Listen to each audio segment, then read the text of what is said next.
Hi, everybody. Welcome back to Civilizations, Cultures, and my name is Brandon, and welcome back to a very, very interesting topic that I'll delve into that I made a very long time ago and just wanted to show you and produce a video every single week, if not every week, either every few weeks and hopefully on a daily schedule at one point. So once my schedule is more free, and granted, I do have the productivity rate to keep up with a daily upload schedule. But for now, we're gonna keep it weekly. And I just want to highlight something that has really interested me in the last couple of years, the history of Iceland. We don't talk about the Vikings too much in any of my history classes to remember, even if we did, it was to a very small degree. So I thought this is cool because I think exploration in general is very cool. Space travel, age exploration, which will be another video because I have several PowerPoints I made in the past about it, so might as well use them. And the Vikings, of course, would definitely fall under to this exploration category. So here we go, guys. The history of Iceland, part 1, early arrivals.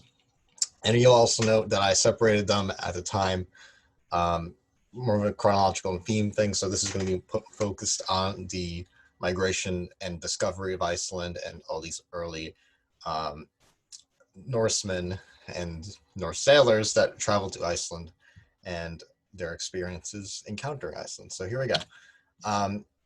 So one thing I have to note is the Papar. So the Papar, if we really want to get into it, this is something, a little cool fun fact at the same time, which is why I include it.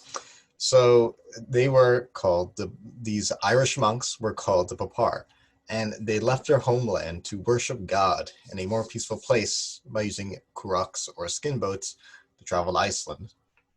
And according to the Icelandic, the Vikings were not the first to discover Iceland, as the Icelandic, or this ancient manuscript rather, said that Norse sailors found groups of men residing in Iceland, which were the Papar. And the interactions between the Vikings and the Papar were quite brief, as these Irish monks soon disappeared after the arrival of the Vikings. But we don't know where they went. And one thing as well I wanted to highlight that I did look into a while back when I made this was that they could not find, there is little to none archaeological evidence regarding Irish monks or the Papar in Iceland before 874 Common Era or AD. However you see that time period, but that is just, so this is more of a myth rather, or just legend, because, well, first, we don't have archaeological evidence to back up this claim, and the next person we are going to talk about is actually the person accredited to discovering Iceland. And I also wanted to note why these Papar might have left is because they might have viewed the Vikings as brutes, in a sense, because their lives and how they went about their lifestyles was quite contradictory of each other. So moving on, we have the discovery of Iceland, which is accredited to a 9th century Viking named Nadod, who intended to sail to the Faroe Islands, but actually discovered Iceland. And upon arriving on the coast of Iceland, Nadod climbed a mountain on Iceland, looking for any signs of settlement. And then he returned back to Norway and reported this information to his other fellow Vikings. Gaiwa Swaveson, a Swedish Viking, also heard about this new information being spread when Nadod came back, and he sailed to Iceland, then came back describing it positively, such as the land being heavily wooded. And this is a big thing to think about as well, and especially I actually was reading a book on the Vikings a while ago on a train, and what happened was that land is a big deal in Scandinavia. If you ever studied the Vikings, land is very important. So getting natural resources, and this goes for any civilization, natural resources are so important in exploration, even in conquest and war, as being sort of incentives to either explore, settle, conquer, and so forth. But especially in a land such as Scandinavia, where the land's pretty, say, limited in terms of use in like natural resources. Yes, there's definitely a plenty, but if we compare it to the Mediterranean world, or even um, let's say Mesopotamia, there's much more the variety and of natural resources ranges, and natural resources were a big thing at the time in Scandinavia, as well as land. So this is just one thing I wanted to highlight from outside knowledge, that why I put in the heavily wooded aspect, and to also understand the importance of natural resources. So next we move on to our next Viking, Hrafna Floki Vilgoason, who heard rumors of a land in the North Atlantic, and he sought to go there. In the later part of the 9th century, Floki set off from Norway to find this rumored land in hopes of settling it. Floki had navigational insistence in finding this rumored land. This is actually not orthodox. I had a typo. I think I forgot to take that out, but it was a common practice to use, even we saw Christopher Columbus use birds to find land when he was looking for land in general in his voyages, because the birds rather would lead back to land. If they were in the middle of the ocean, of course they had to have a nest somewhere, and go back to the mainland, wherever they came from. So this is why I'm just correcting that. So, and Floki used 3 ravens on his voyage to find the rumored land. And a cool thing about this story as well is that each raven acted differently on his first voyage to Iceland. The first went back to Iceland, the second landed on his ship, and finally the third guided him to the island of Iceland. And just continuing the story of Floki, once Floki arrived on Iceland and intended to make a new settlement, he allowed his livestock to graze on the fields. So this is just starting up a settlement, pretty much basic stuff. And then, despite bringing the livestock though, Floki was busy fishing off the coast of Iceland and forgot to grow hay for his animals, which would later die in the winter. Before departing back to Iceland, Floki climbed a mountain called Hornetier on Iceland and saw drift ice in a fjord, which would cause him to name the island Iceland, which I think is a cool name origin behind Iceland. And he also had another motive. He wanted to dissuade other Vikings from settling the island. Once again, we're just seeing this evaluation of natural resources being at play here, since Floki doesn't really want other Vikings to settle this island and rather have it for himself because of natural resources as well as land. Floki's tactic would not work out though, and news would soon spread about the true climate of Iceland. Next one have Ingolfr and Hjörleifr. Ingolfr Arneson and Hjörleifr Hvarfason were 2 foster brothers who were forced to leave Norway as punishment for killing an earl. Ingolf Arneson and Hjörleifr Hvarfason gathered supporters and family to join them for the journey, as well as livestock, tools, supplies, and ceremonial items. As we just previously said, 874 Common Era was the first settlement of the Norse in Iceland, with Ingolfr Arneson arriving in Iceland. And he wanted to make the settlement on the island, and he also settled with his brother, but they were on different boats.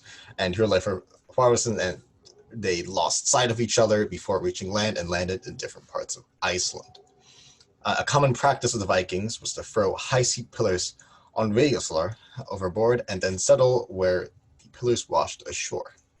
And they asked the Norse gods to find a site that was approved by the Landsvits or Landvittir of the land. So a big part of the story within this story is Ingolfr performed this practice while Hjörleifr did not. And what we're going to see is that once Hjörleifr landed, Hjörleifr, sorry about the pronunciation of these names, I'm not too familiar with Icelandic pronunciations and haven't, this is just from memory, so do pardon for the Icelandic speakers out there.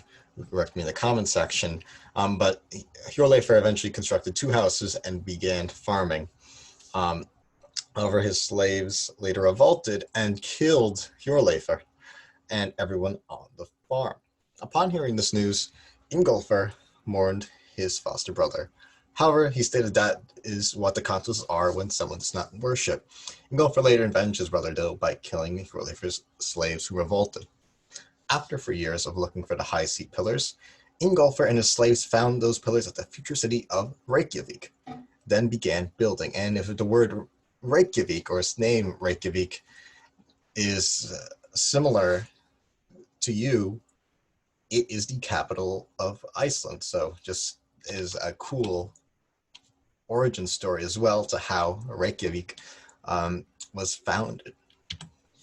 Next, and I think this is the final portion of our early arrival story today, but we're talking about the age of settlement, 874 Common Era to 930 Common Era, just for some general information. And we want to understand a big thing as well when I do these PowerPoints, why things happen and how did they happen. So a major factor that caused more people to settle in Iceland was the tyrannical rule of King Harald Finehair.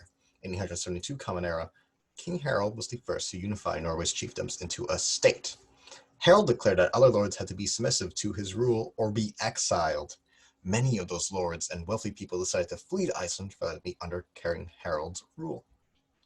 Settlers during this time frame traveled by MEuH, which was a Viking cargo ship, and the journey would usually take 1 to 2 weeks from Norway to Iceland.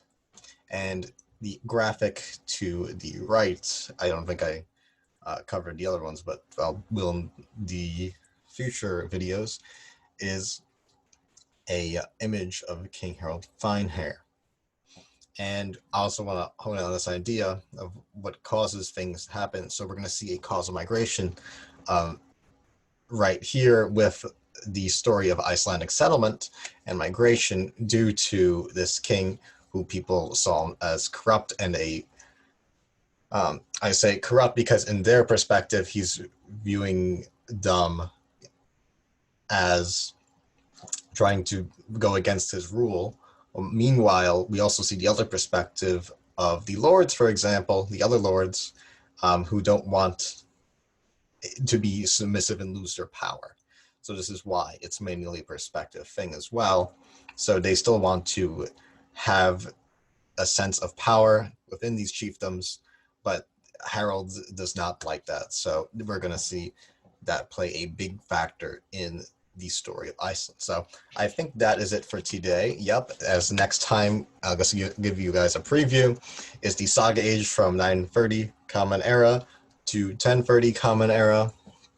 And this is going to be much longer than this video is, because there are a bunch of important sagas to understand an Icelandic culture, and I will actually have to read them, which is why the next production of this video and series is going to be a bit delayed, since I actually do want to engage with the literature as well as the contemporary interpretations of the sagas. So I want to enjoy this cultural experience as much as possible, and I hope you enjoyed this. Also, sorry about any Scandinavian, Icelandic pronunciations, but aside from that, I hope you guys got some information on the history of Iceland, part 1, early arrivals rather, and hope you have a wonderful day.